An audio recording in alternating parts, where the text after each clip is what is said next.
Inclinemos nuestros rostros para orar. Padre Celestial, te damos gracias por el privilegio que nos concedes de venir aquí este día con el fin de abrir tu palabra y escuchar tu voz. Pedimos, Padre, que tu Espíritu Santo nos acompañe y nos enseñe. Y te damos gracias por escuchar nuestra oración, porque te lo pedimos en el nombre de Jesús. Amén. Durante la serie que estamos comenzando hoy, vamos a estudiar textos difíciles y complicados sobre el estado de los muertos. Vamos a analizar versículos tales como el rico y Lázaro, el ladrón en la cruz. Vamos a analizar el pasaje sobre la pitonisa de Endor, pasajes del apóstol Pablo donde habla de estar ausente del cuerpo y presente con el Señor. Vamos a hablar sobre las almas que claman debajo del altar y los muertos que están parados delante de Dios. Son textos difíciles de entender en la Sagrada Escritura y vamos a analizar con mucho detalle cada uno de estos versículos para ver qué es lo que realmente están enseñando. Pero el tema que queremos tratar en nuestro estudio de hoy se titula El árbol de la inmortalidad. Y queremos comenzar nuestro estudio abriendo nuestras Biblias al libro de Génesis, el primer libro de la Sagrada Escritura, el capítulo 2 y el versículo 7. Génesis, el capítulo 2 y el versículo 7. Aquí encontramos que Moisés, quien escribió el libro de Génesis, está hablando sobre la creación de la vida. Y dice así: Entonces Jehová Dios formó al hombre del polvo de la tierra y sopló en su nariz aliento de vida, y fue el hombre un ser viviente. Quiero que noten de qué está compuesto el hombre. Dice que Dios formó el cuerpo del hombre de polvo, luego puso en su nariz el aliento de vida o el espíritu de vida, y como resultado, cuando se unió el polvo con el aliento, dice la Biblia que el hombre fue un ser viviente. O como dicen algunas versiones, fue el hombre un alma viviente. Ahora, lo que quiero que notemos es que según la Biblia, Dios no le dio al hombre un alma. El hombre no tiene un alma. Según la Biblia, el hombre es un alma. Es decir, el hombre es en su totalidad, cuerpo y aliento, un alma. Quiero leer un par de versículos de la Biblia que nos ilustran el hecho de que el hombre en su totalidad es un alma. Quiero que busquen conmigo Mateo el capítulo 16 y el versículo 26, y entonces vamos a leer también Lucas 9 y el versículo 25. Es la misma enseñanza de Jesús, pero se expresa de una forma un poco diferente en Lucas que lo que se dice en Mateo. Así que vamos a leer en primer lugar Mateo 16 y el versículo 26. Dice allí Jesús: Porque ¿qué aprovechará el hombre si ganare todo el mundo y perdiere su alma? ¿O qué recompensa dará el hombre por su alma? Noten que Jesús 2 veces dice aquí: ¿de qué vale que el hombre gane todo el mundo y perdiere su alma? Y luego dice: ¿o qué recompensa dará el hombre por su alma? Y algunas personas piensan, bueno, ve que el hombre sí tiene un alma por dentro. Jesús dijo que el hombre tenía un alma. Pero cuando nosotros comparamos Lucas 9:25, nos damos cuenta que el alma no es una parte del hombre, el alma es el hombre en su totalidad.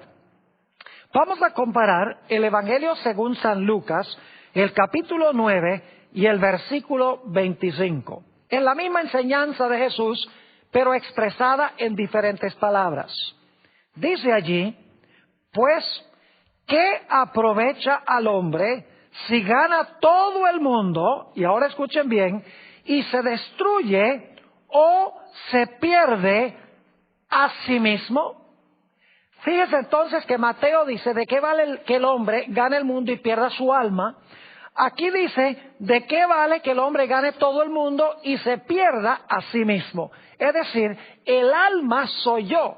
La palabra alma y la expresión sí mismo se usan intercambiablemente en estos dos versículos. Es decir, que la vida originalmente fue dada por Dios al hombre como un don especial. Dios combinó un cuerpo de polvo con aliento de vida en la nariz y como resultado el hombre llegó a ser un alma viviente. Ahora necesitamos hablar sobre cómo podía el hombre perpetuar la vida que Dios le dio. ¿Cómo podía el hombre extender la vida que Dios le dio o continuar viviendo? Bueno, habían varios secretos. En primer lugar, Dios le dio al hombre un cuerpo perfecto, un cuerpo incorruptible. En segundo lugar, Dios colocó al hombre en un medio ambiente perfecto donde no había infecciones, no había bacterias, no había virus, no había enfermedades. Es decir, tenía un cuerpo perfecto en un medio ambiente perfecto.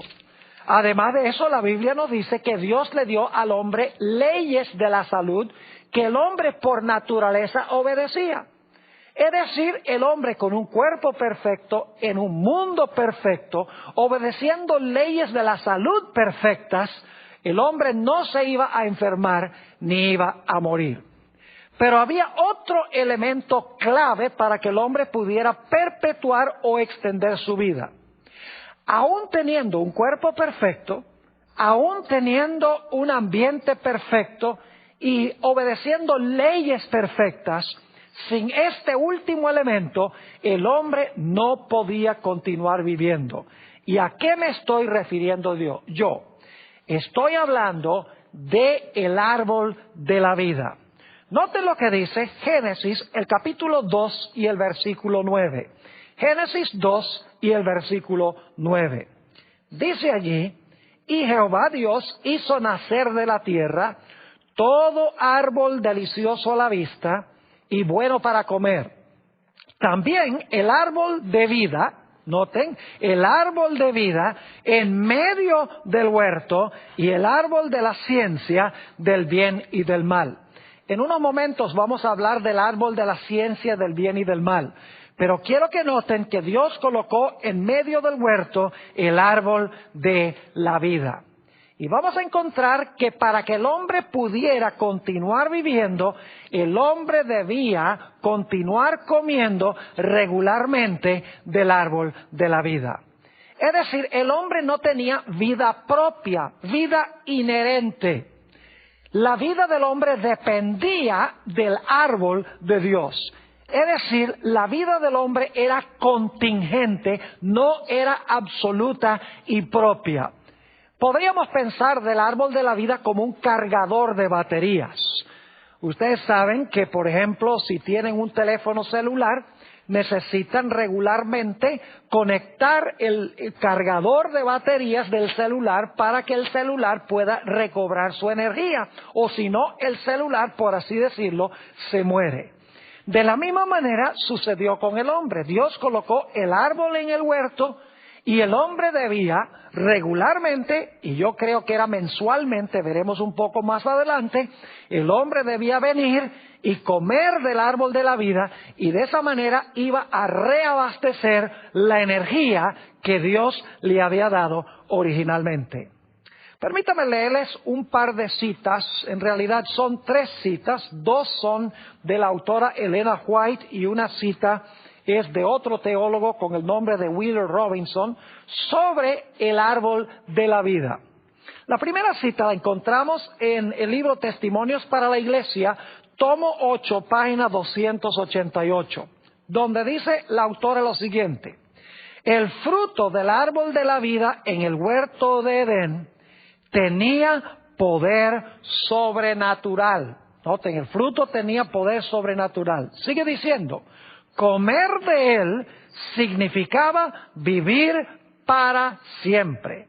Su fruto era el antídoto de la muerte.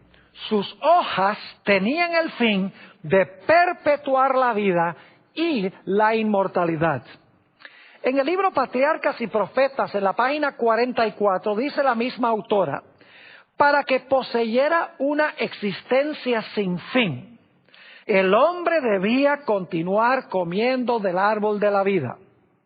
Privado de este alimento, vería su vitalidad disminuir gradualmente hasta extinguirse la vida.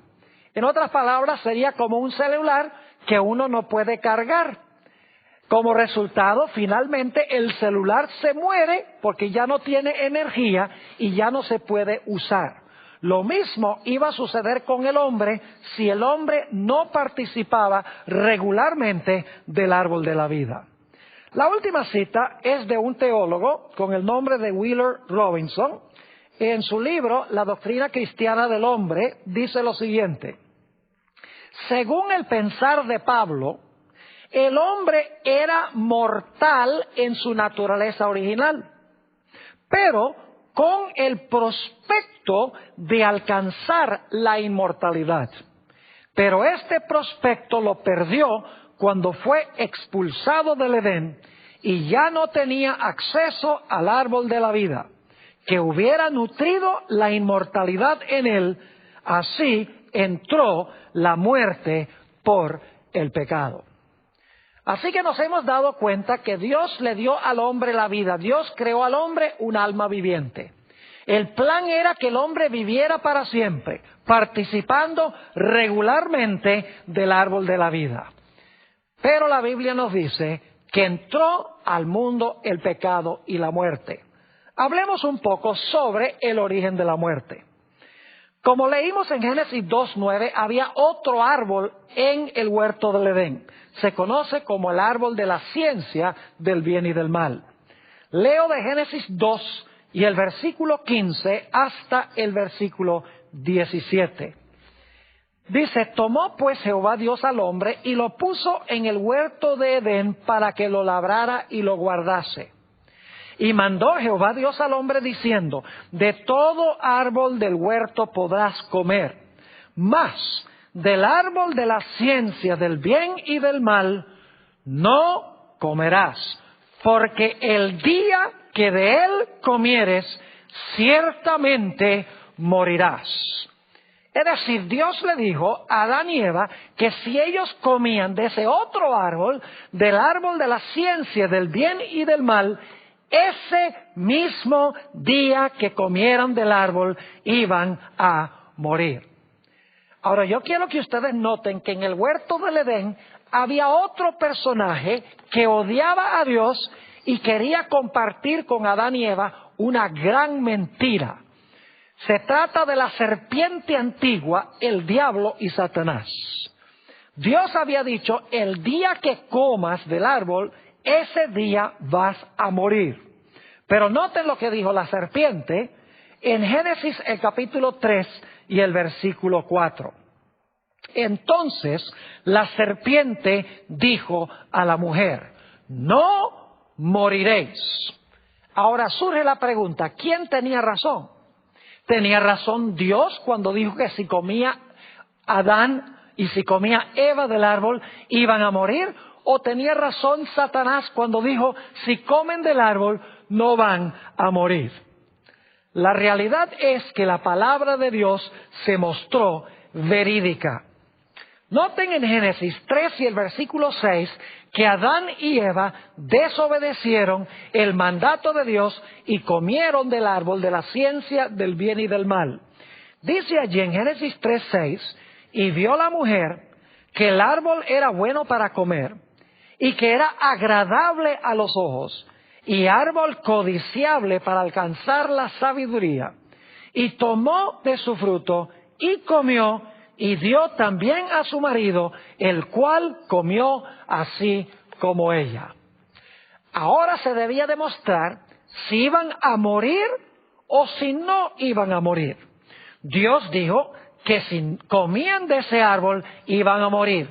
Satanás dijo, si comen del árbol, no van a morir. ¿Quién tenía razón?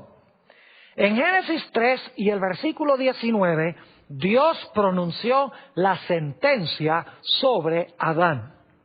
Dice allí, en Génesis 3:19, con el sudor de tu rostro comerás el pan hasta que vuelvas a la tierra, porque de ella fuiste tomado, pues polvo eres y al polvo regresarás o tornarás de nuevo.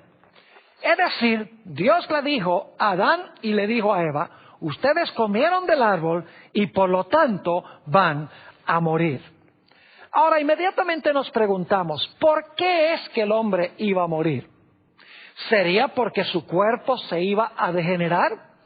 Eso era parte del problema. ¿Sería que su medio ambiente se iba a deteriorar? Ciertamente es parte del problema. ¿Sería que el hombre iba ahora a desobedecer las leyes perfectas de la salud que Dios había establecido? Ciertamente era parte del problema.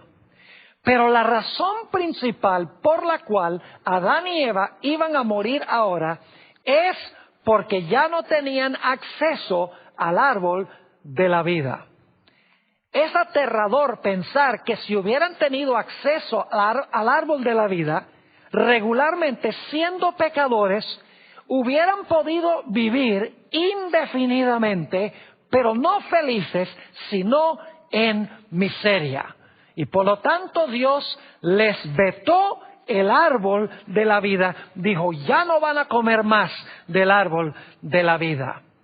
Noten lo que dice en Génesis el capítulo 3 y el versículo 22 al 24 sobre el hecho de que Dios le prohibió a Adán y Eva, hizo imposible que ellos comieran del árbol de la vida. Dice allí, y dijo Jehová Dios, he aquí el hombre es como uno de nosotros, sabiendo el bien y el mal. Ahora pues, que no alargue su mano y tome también del árbol de la vida y coma y viva para siempre. Noten que el hombre tenía que comer para vivir para siempre. Versículo 23, y lo sacó Jehová del huerto del Edén, para que labrase la tierra de que fue tomado. Echó pues fuera al hombre y puso al oriente del huerto de Edén querubines y una espada encendida que se revolvía por todos lados para guardar el camino del árbol de la vida. Ciertamente, el hecho de que el hombre ahora tenía un cuerpo imperfecto por causa del pecado y se iba a degenerar el medio ambiente y el hombre iba a violar las leyes de la salud, ciertamente eso iba a acabar su batería más rápidamente. Pero, si hubiera podido continuar comiendo del árbol de la vida, hubiera podido continuar viviendo a pesar de esos factores. Ahora, es importante para nosotros notar algo significativo, y es que el hombre en sí mismo no tenía vida inmortal, porque la Biblia nos dice que el hombre tenía que comer del árbol de la vida para continuar viviendo. En realidad, mis amigos, ¿de qué le hubiera valido a Dios prohibirle acceso al árbol a Adán y Eva si ya eran inmortales en sí mismos? Si eran inmortales, sin necesidad de comer del árbol de la vida, de nada le hubiera valido a Dios que les prohibiera comer del árbol. Igual hubieran continuado viviendo por la inmortalidad que se encontraba en ellos. Pero el hecho de que Dios les prohibió comer del árbol de la vida indica de que ellos no tenían inmortalidad, y la Biblia nos dice que en efecto murieron. Pero es aún más serio este asunto, mis queridos amigos, y es que si el hombre en sí mismo era inmortal, entonces no era necesario que Jesús muriera para darle al hombre la inmortalidad. Es decir, que la doctrina de que el hombre en sí mismo tiene inmortalidad hace innecesaria la muerte de Jesús para darnos la inmortalidad. ¿Para qué Jesús va a morir para darnos inmortalidad si nosotros ya en nosotros mismos poseemos la inmortalidad? Ahora, quiero hablar un poco de las edades de aquellas personas que vivieron entre la creación y el diluvio, entre la caída y el diluvio.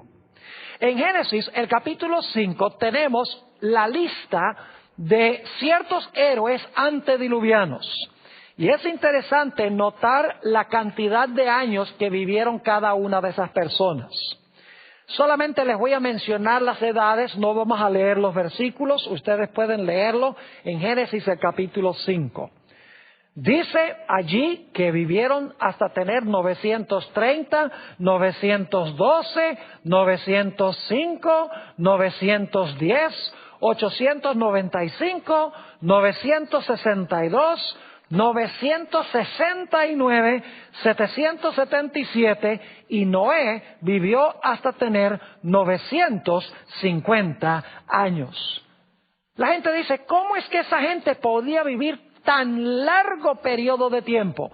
La respuesta es que esa gente tenía la batería casi totalmente cargada, porque estaba más cerca al tiempo cuando Adán y Eva tenían acceso al árbol de la vida.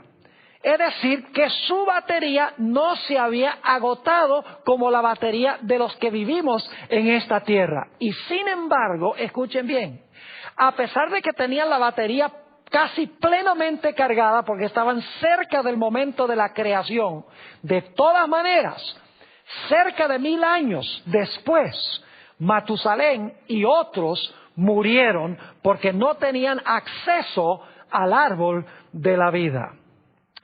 Es interesante notar que a pesar de que vivieron todos esos años, murieron.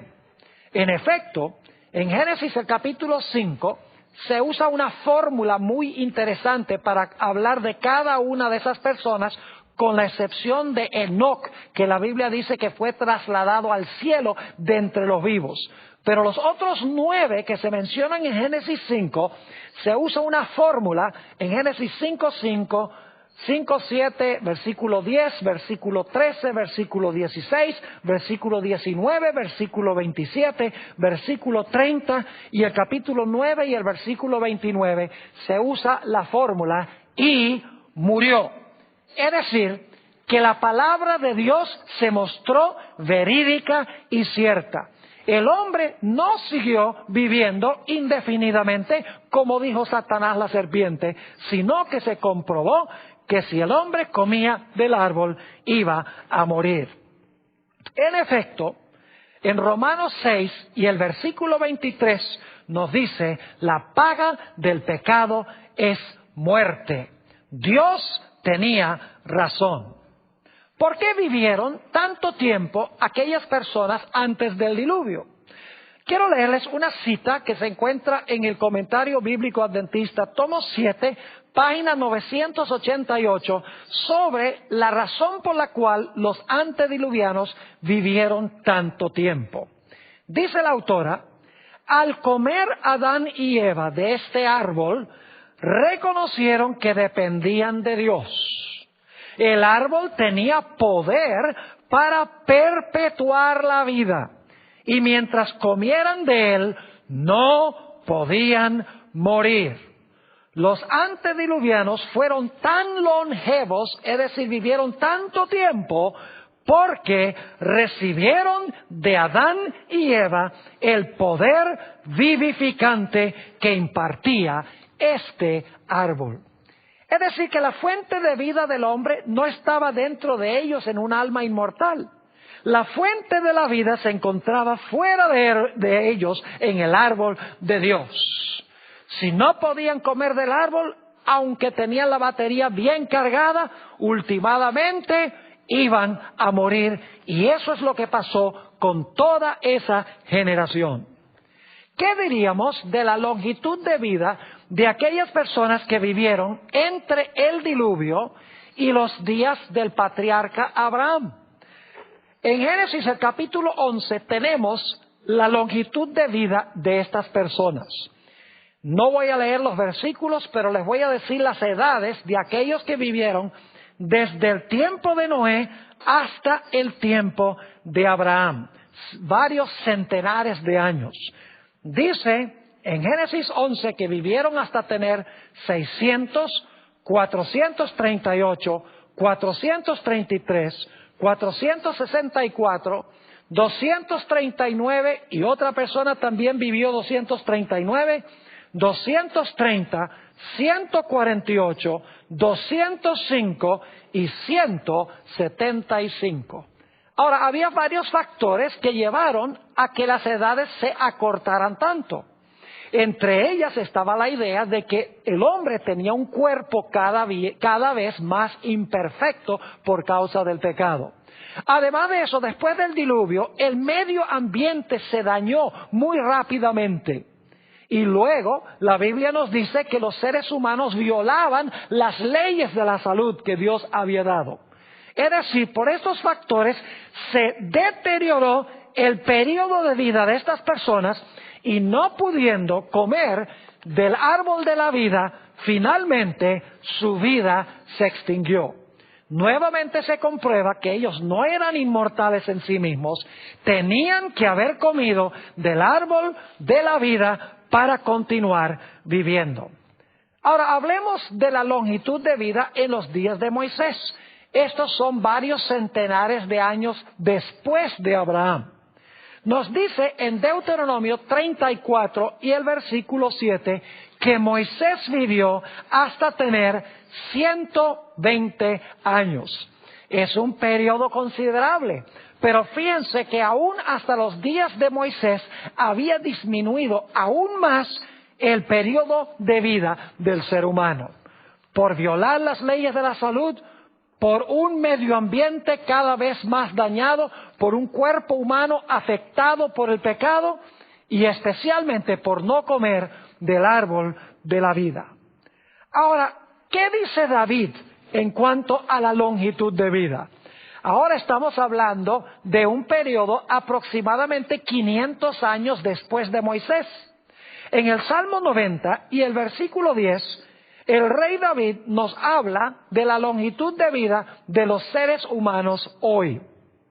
Dice ahí en el Salmo 90 y el versículo 10, los días de nuestra edad son 70 años, y si en los más robustos son 80 años. Con todo, su fortaleza es molestia y trabajo, porque pronto pasan y volamos. Es decir, a partir de los días de David, la longitud de vida disminuyó hasta 70 o hasta máximo 80 años. Ahora hay excepciones, hay personas que viven hasta 100, hasta 105, pero son las excepciones a la regla. Ahora necesitamos regresar a un punto que tratamos hace unos momentos.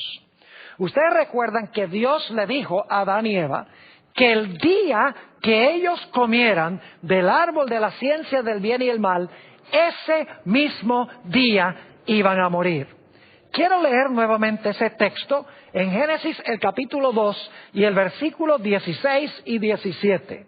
Dice allí, de todo árbol del huerto podrás comer, mas del árbol de la ciencia del bien y del mal no comerás. Y luego dice, porque el día que de él comieres, ciertamente morirás. Inmediatamente nos preguntamos, ¿por qué razón Adán y Eva no murieron ese mismo día? Ya hemos visto que Adán vivió hasta tener 930 años. Según dijo Dios, deberían haber muerto ese mismo día. Aquí llegamos a un punto que nos trae gran esperanza. Porque el hombre, como hemos visto, no podía comer del árbol de la vida. Entonces la pregunta es, ¿tenía el hombre alguna esperanza de poder vivir eternamente a pesar de haber pecado? Nos dice en Génesis, el capítulo 3 y el versículo 21, que el mismo día que Adán y Eva pecaron, se realizó un evento supremamente importante. Hubo una muerte el día en que Adán y Eva pecaron, pero no fueron ellos. ¿Y por qué no fueron ellos? Génesis, el capítulo 3 y el versículo 21 nos dice lo siguiente. Y Jehová Dios hizo al hombre y a su mujer túnicas de pieles y los vistió. El primer resultado del pecado para Adán y Eva es que quedaron desnudos. Es decir, la desnudez es el fruto del pecado. Pero ahora Dios dice que tomó túnicas de pieles para cubrir la desnudez de Adán y Eva.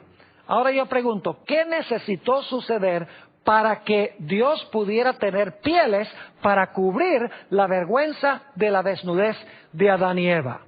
No cabe duda que hubo que sacrificar ese día uno o tal vez dos animales para que se pudieran adquirir las pieles para cubrir la vergüenza de la desnudez del pecado de Adán y Eva. Y esos animales sacrificados ese día en realidad representaban el hecho de que Jesús iba a venir a este mundo, iba a derramar su sangre para cubrir la vergüenza de la desnudez del hombre y darle al hombre nuevamente la esperanza de la inmortalidad. Alguno dirá, pero pastor, ¿por dónde dice la Biblia que el sacrificio de Jesús estaba prefigurado en el sacrificio de ese animal o de esos animales? En el Nuevo Testamento tenemos varios versículos de los cuales quiero leer dos. Primera de Pedro, el capítulo 1 y el versículo 18 hasta el versículo 20. Dice allí el apóstol San Pedro, sabiendo que fuisteis rescatados de vuestra vana manera de vivir, la cual recibisteis de vuestros padres, no con cosas corruptibles, es decir, no fuimos rescatados con cosas corruptibles como oro o plata, sino con la sangre preciosa de Cristo, como de un cordero sin mancha y sin contaminación. Y ahora escuchen bien, ya destinado, es decir, destinado a morir como el cordero, desde antes de la fundación del mundo, pero manifestado en los postreros tiempos por amor de vosotros. Es decir, Jesús se manifestó en la época cuando escribió el apóstol Pedro, pero dice aquí que ya estaba destinado a morir desde antes de la fundación del mundo. Y en Apocalipsis 13 y el versículo 8 tenemos otro versículo que claramente indica de que el plan de salvación había sido elaborado aún antes de que el hombre pecara. Dice en Apocalipsis 13:8, hablando de la adoración que le van a rendir a la bestia, esa no es la parte que quiero recalcar, dice, y la adoraron todos los moradores de la tierra, cuyos nombres no estaban escritos en el libro de la vida del Cordero, que fue inmolado desde el principio del mundo. Fíjense que nos dice aquí que el Cordero fue inmolado desde el principio del mundo.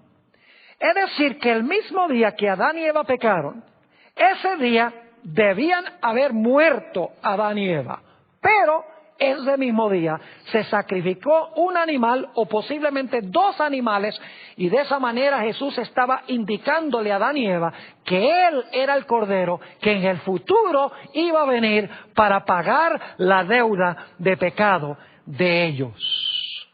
Ahora la Biblia, mis queridos amigos, enseña que solamente Dios tiene inmortalidad. Nuevamente repito, si el hombre era inmortal en sí mismo, ¿para qué tenía que morir Jesús para darle lo que ya tenía? Quiero leer de 2 de Timoteo, el capítulo 1 y el versículo 10, a donde nos habla de la inmortalidad y a quién le pertenece.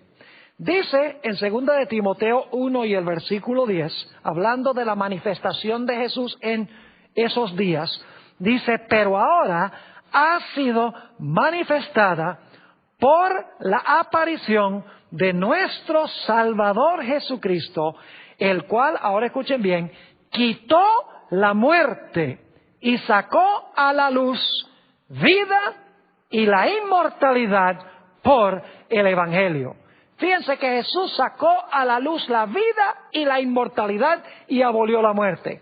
Pero si el hombre es inmortal, ¿para qué había que abolir la muerte si el hombre ya no podía morir porque era inmortal? La Biblia nos dice claramente que Jesús quitó la muerte y cuando Él murió, Él trajo al hombre nuevamente la posibilidad de la inmortalidad por medio del Evangelio. En Romanos 2 y el versículo 6 y 7 tenemos otro texto muy interesante donde nos dice que nosotros tenemos que buscar la inmortalidad. Ahora, mis queridos amigos, si tenemos que buscar la inmortalidad, obviamente no la tenemos ya. Dice allí el apóstol San Pablo en el libro de los Romanos, el capítulo 2 y el versículo 6 y 7, el cual pagará a cada uno conforme a sus obras.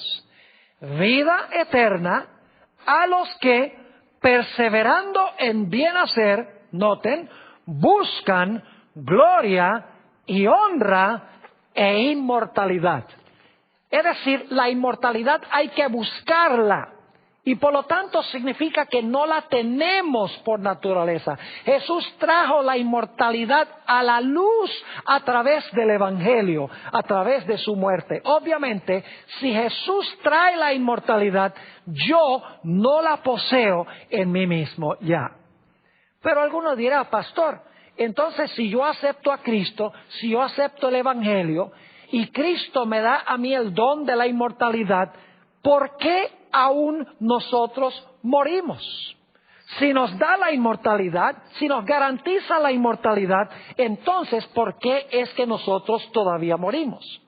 Permítanme explicarles que la muerte que nosotros sufrimos, aun cuando hemos aceptado a Jesús, según la Biblia no significa absolutamente nada.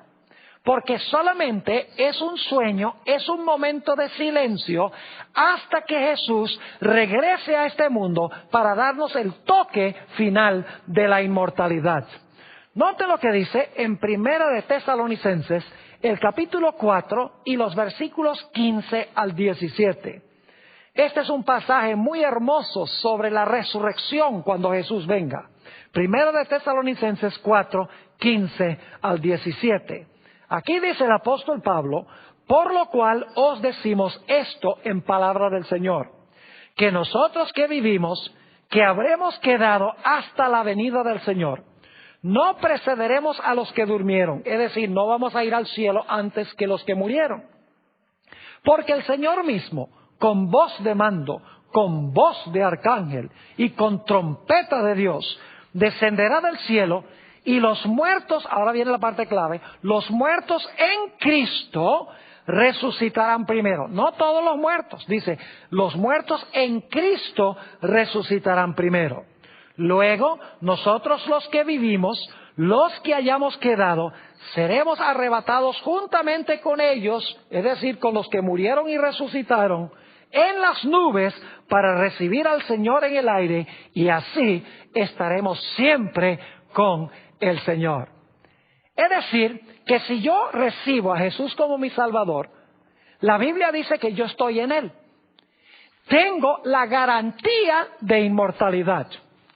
Si yo llegase a morir esta noche, no tengo nada de qué preocuparme, porque Jesús murió la muerte que yo debo morir.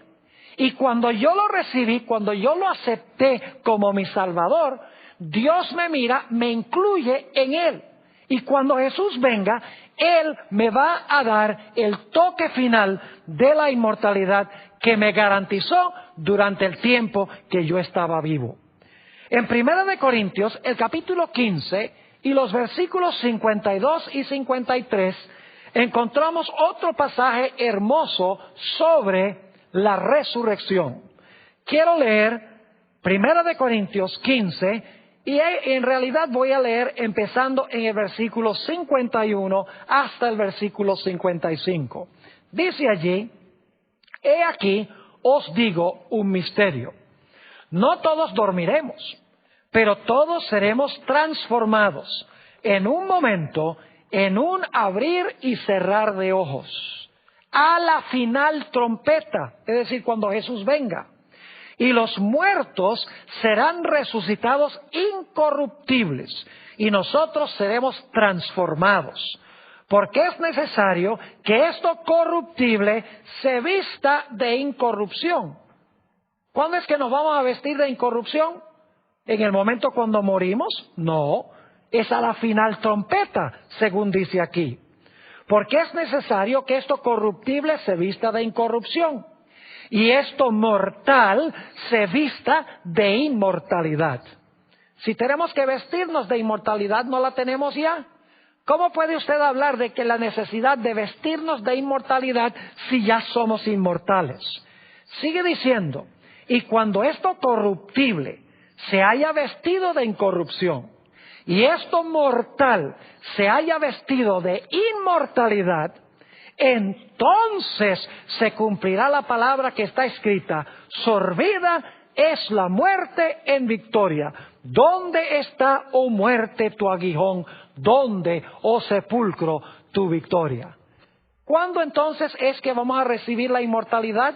La Biblia dice a la final trompeta, cuando esto corruptible sea vestido de incorrupción y esto mortal se vista de inmortalidad. Obviamente, yo no soy inmortal si Jesús tiene que venir a darme el toque de inmortalidad. Y dicho sea de paso, por eso si yo recibo a Jesús como mi Salvador y mi Señor, si me arrepiento verdaderamente y confieso mis pecados, si yo llegase a morir esta noche no tengo de qué preocuparme, porque el Señor Jesucristo ha escrito en mi registro: Él va a recibir inmortalidad cuando yo venga, porque yo pagué la deuda de su pecado. Una vez hablaba con un amigo que creía que el hombre es por naturaleza inmortal. Y le hice la pregunta: ¿tú crees que el hombre es omnisciente? Es decir, ¿puede saber todas las cosas? Me dice, no, solamente Dios es eso. Le dije, ¿crees tú que Dios es, que el hombre puede ser omnipresente como Dios, que puede estar presente en todas partes? Dice, no, la omnipresencia es solamente de Dios. Le dije, ¿crees tú que el hombre puede ser omnipotente y hacer todas las cosas como Dios? Dice, no, la omnipotencia pertenece solamente a Dios. Y entonces le pregunté, ¿crees tú que el hombre es inmortal en sí mismo? Y me dice, sí, el hombre es inmortal. Le dije, un momentico, la inmortalidad es uno de esos atributos incomunicables de Dios, es decir, que pertenecen inherentemente a Él. Es decir, como Dios es omnisciente, omnipresente, omnipotente, la Biblia deja en claro que solamente Dios es inmortalidad y que tengo yo que recibirlo para recibir la inmortalidad. Primera de Timoteo 6, 13 al 17, el apóstol Pablo nos dice que solo Dios tiene inmortalidad. Dice allí, te mando delante de Dios, que da vida a todas las cosas, y de Jesucristo, que dio testimonio de la buena profesión delante de Poncio Pilato, que guardes el mandamiento sin mácula ni reprensión, hasta la aparición de nuestro Señor Jesucristo, la cual a su tiempo mostrará el bienaventurado y solo soberano, Rey de reyes y Señor de señores, y ahora escuchen bien, el único que tiene inmortalidad. ¿Qué parte de la palabra único no entienden? Único significa que hay uno solo. Y aquí dice, Rey de reyes y Señor de señores, el único que tiene inmortalidad, que habita en luz inaccesible, a quien ninguno de los hombres ha visto ni puede ver, al cual sea la honra y el imperio sempiterno. Ahora necesitamos regresar a la idea del árbol de la vida. Escuchen bien, Dios originalmente puso el árbol de la vida en el huerto. Si el hombre continuaba comiendo del árbol de la vida, iba a continuar viviendo, es decir, su vida, su inmortalidad dependía de comer de un árbol fuera de él.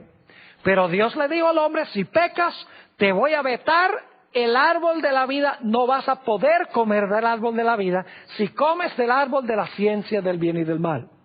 El hombre comió del árbol de la ciencia del bien y del mal. Por lo tanto, Dios sacó a Adán y Eva del huerto, a todos sus descendientes, ya no podían comer del árbol de la vida y por lo tanto los seres humanos murieron. Pero Jesús les dijo, aunque ustedes mueran, si ustedes me reciben a mí en vida, aunque mueran, a través de mí vivirán aún. Cuando yo regrese, les daré el toque final de la inmortalidad. Los voy a resucitar del sepulcro para que puedan vivir para siempre conmigo. Y ahora llegamos al punto crucial. Y es que cuando Jesús resucite a sus hijos, nuevamente tendremos el privilegio de participar del árbol de la vida. Es decir, mis queridos amigos, que nuevamente la vida que tendremos no será nuestra propia, la inmortalidad no será inherente o innata, sino que la inmortalidad seguirá siendo un don de Dios y tendremos que ir al cargador de baterías aún en el cielo y en la tierra nueva para comer del árbol y así continuar viviendo. De esta manera Dios quiere enseñarnos que nuestra vida no radica en un alma inmortal que tenemos por dentro, que nuestra vida se encuentra sola y exclusivamente en Él. Quiero leer algunos versículos que hablan de la restauración del hombre al árbol de la vida. Apocalipsis, el capítulo 21 y el versículo 4, hablando del momento cuando termine el pecado y la miseria en este mundo, dice lo siguiente: enjugará Dios toda lágrima de los ojos de ellos, y ya no habrá muerte, ni habrá más llanto, ni clamor, ni dolor, porque las primeras cosas pasaron. Noten que aquí dice que ya no habrá más muerte. Y la pregunta clave es, ¿por qué no habrá más muerte? Vamos al libro de Isaías, el capítulo 66 y los versículos 22 y 23. Isaías 66 y los versículos 22 y 23. Cuando lleguemos a la Nueva Jerusalén, la Biblia nos enseña que vamos a ir de mes en mes a hacer algo especial allí. Y también de sábado en sábado. Dice en Isaías 66, 22 y 23, está hablando Dios, porque como los cielos nuevos y la nueva tierra que yo hago, permanecerán delante de mí, dice Jehová, así permanecerá vuestra descendencia y vuestro nombre. Y ahora escuchen bien, y de mes en mes, y de día de reposo en día de reposo, vendrán todos a adorar delante de mí, dijo Jehová. Ahora, todos sabemos que la razón por la cual el pueblo de Dios va a ir de día de reposo en día de reposo a adorar delante de Jehová es porque en el cielo y en la tierra nueva vamos a guardar el séptimo día sábado que Dios ha hecho desde la creación para conmemorar su grandeza como creador. Pero ¿por qué dice aquí que vamos a ir a adorar a Dios de mes en mes?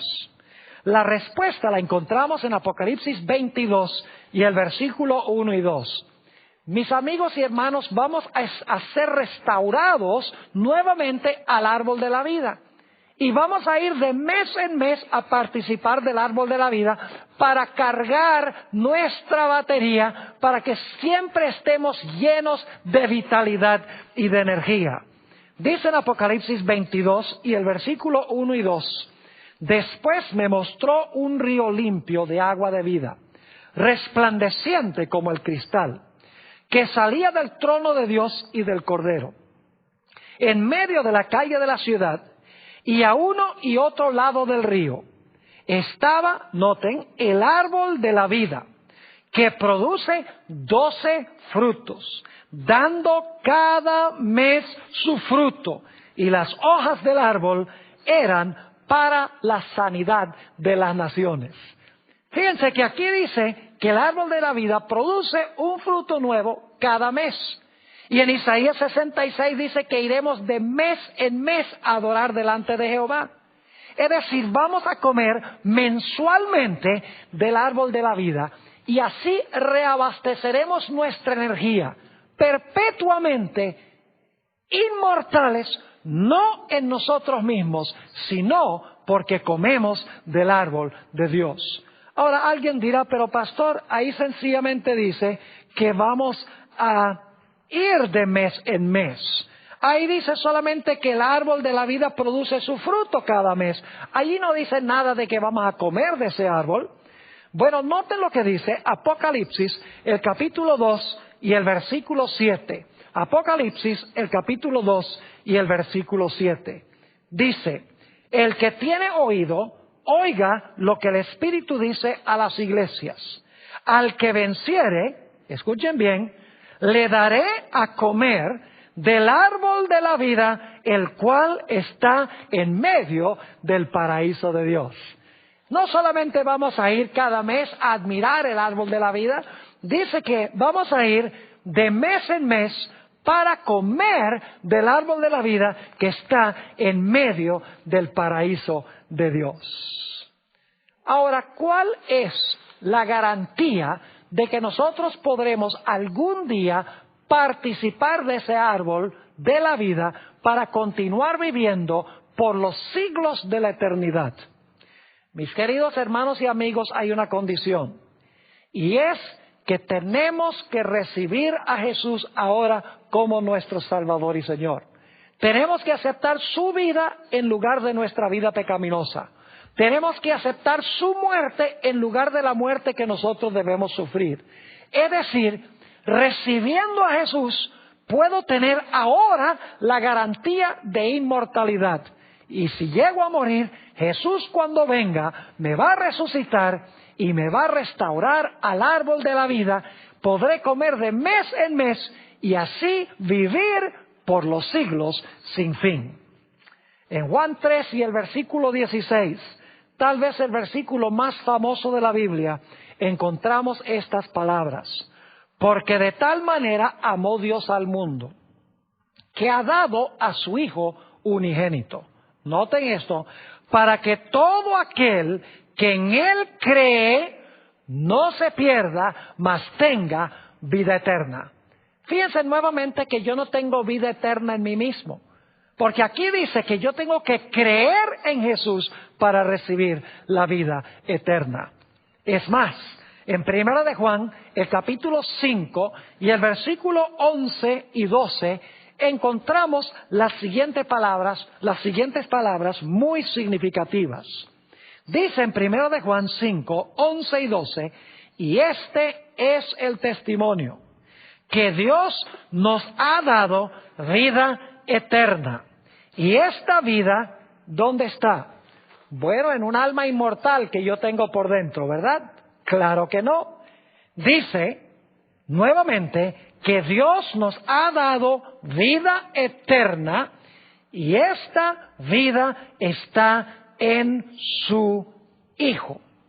El que tiene al Hijo tiene la vida. El que no tiene al Hijo de Dios no tiene la vida.